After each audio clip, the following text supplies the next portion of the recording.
Good morning, everyone. It's Jim, the Budget Audiophile, signing on for another episode. And today we're going to have fun creating our very own Stylus cleaner. What are we talking about? Well, there's a very expensive product out there that everybody loves called Zero Dust, made by a company called Onzow. And here in Canada, it's $87 on Amazon, and the Budget Audiophile just can't afford $87. So here's what I come up with. The sticky stuff that is Onzow, I believe, is similar, probably not the same, but similar formula to what on everybody's favorite, not online retailer, sells as keyboard cleaner. Let me just open this up for you. It costs a few dollars online. It's a gelatinous-like substance. I like the blue color. It comes in a bunch of different colors. And if you separate it, it'll go right back together again, and you won't be able to tell that it was even separated. Watch out, there are some of these that have these scents in it. I found this particular product, GYU, super clean, you see that there, to be mostly scent free.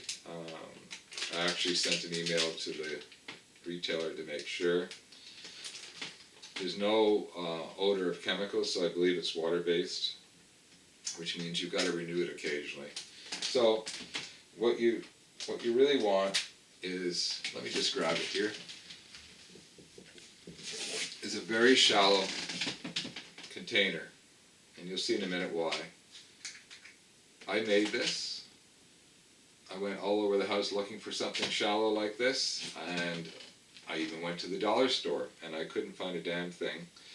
So I ended up coming up with something I like better than what I was looking for.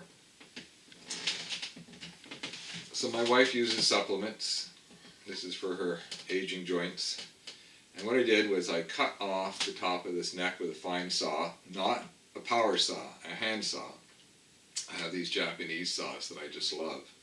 Very fine teeth, will cut through plastic nice and neatly.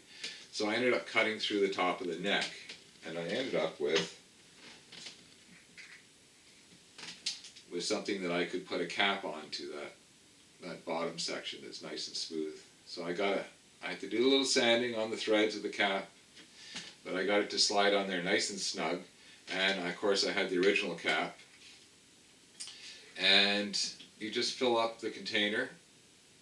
It becomes quite a homogeneous gel.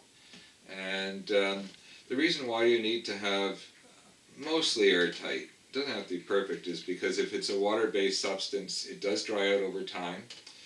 And the solution is to I just scooped out a little bit off the top. Below it was a little sticky still, and I just put in some fresh stuff. The product costs so little, and one pouch of it, probably could fill up 4 of these easily. So goodness knows how many years of material you've got left. So let's just go and take a look at how you use this.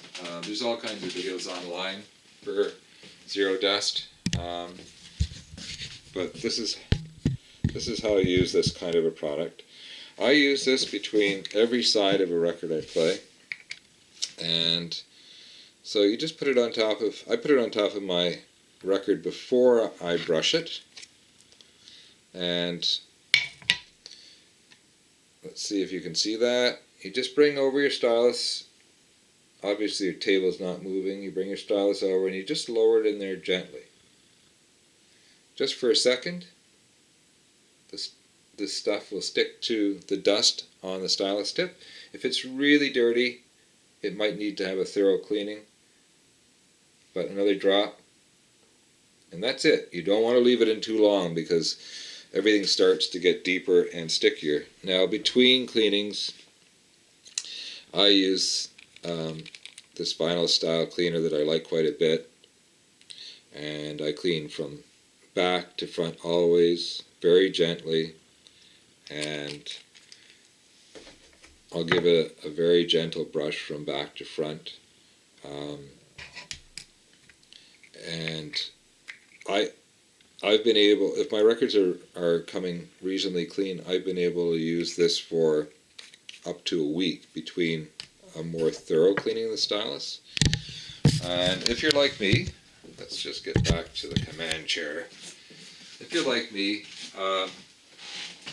if you've got a really special listening session planned, and you've got a nice clean record, I'll give my stylus a thorough cleaning.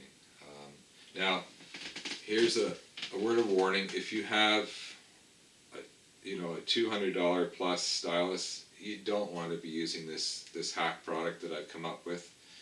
Now, I have an everyday aftermarket order foam stylus that I get in for $30 that I actually love. I think it's an improvement over the OEM 10 order foam. The retailer calls it an OM 30. It's not an OM 30. He acknowledges that. It's not even OM 20. It's really an OM 10. But it's a big improvement on the OM 10. The everything is just a lot nicer. I won't get into a review of the cartridge replacement, but my point is the stylus of the original OM 10 cantilever, the part that comes off of the cartridge that holds the diamond tip, that cantilever tube, it's just a very thin wall tube, on the original OM has been very durable, and I haven't broken it. But on the replacements, I've broken 3 of them now, I think, and at $30 a pop, 3 in a year, that's getting expensive. But I haven't broken them with my stylus cleaner. So I've used it for a number of months now, thinking that this is probably going to damage that delicate cantilever, and it hasn't. So that's why I'm now presenting it to you as a possible solution to an expensive purchase of the Zero Dust, and it works quite well. So I wish you luck, and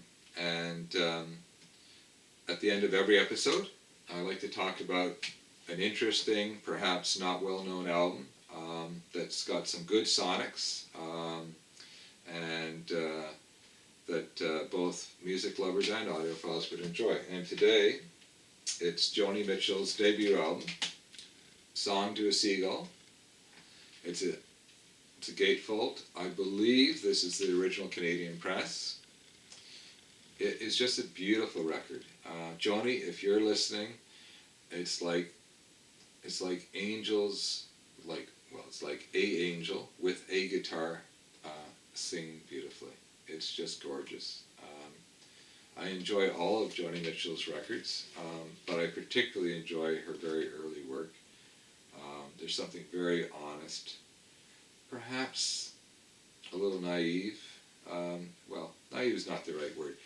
It's the voice of a young singer-songwriter, and innocent is the word I'm looking for. It is an innocent record, and in some ways that warms my older, cynical heart. So thank you, Joni, for this beautiful record.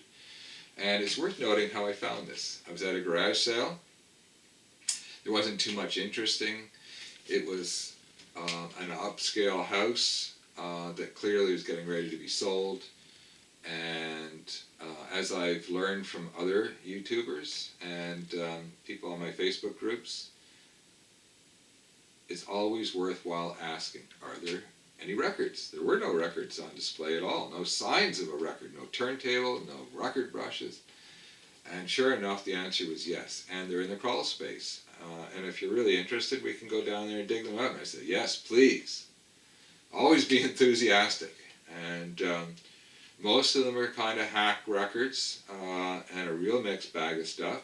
But I picked through them, found about a half a dozen records, and out popped an original Canadian press with a cover that looks almost mint. It's unbelievable. I wish the record was in such good shape.